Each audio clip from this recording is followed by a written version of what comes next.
We had a running joke that you could pitch a tent in the middle of Gay Street on Sunday and be absolutely fine and just sleep there because there really wasn't a lot of traffic on Gay Street in those days.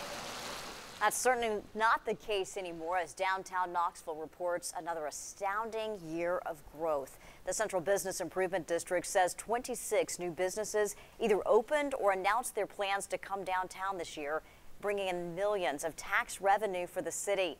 The few empty storefronts downtown won't remain that way for long. WBIR 10 News reporter Shannon Smith is live on Gay Street with a breakdown of what's causing a boom in business and living downtown. Shannon? Beth, I think you'll agree when I tell you that there's really nothing like walking down Gay Street, whether in the middle of the day or at night with all the signs lit up. It's just absolutely beautiful down here, seeing so many people enjoy everything that our great city has to offer. And all this fun is actually paying off for the city of Knoxville, because the more people that come downtown, the more you have businesses coming to this area to invest.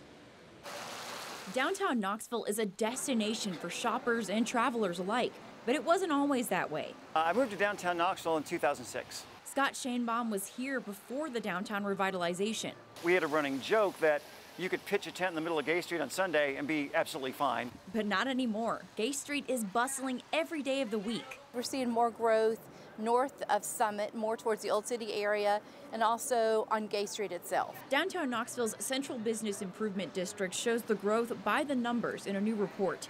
In 2017, sales at downtown establishments exceeded $133 million.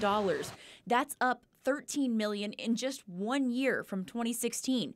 Those were both crucial years for downtown. Like in 2016, we had more residential units in downtown that were built than any other time we've had in a good 15 to 20 years plus. More people living downtown, more money spent there, and more businesses moving in to meet the demand.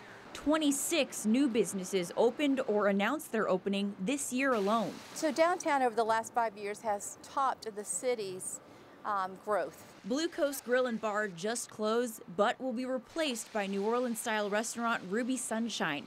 Viet Bread and Tea and Clinch River Brewing will both open across the street from each other on Gay, and a wing restaurant is rumored for the Crest Building, also on Gay. And as things grow, Shanebaum welcomes all the newcomers to his longtime neighborhood. I'm just glad that more people are getting to experience all this great stuff.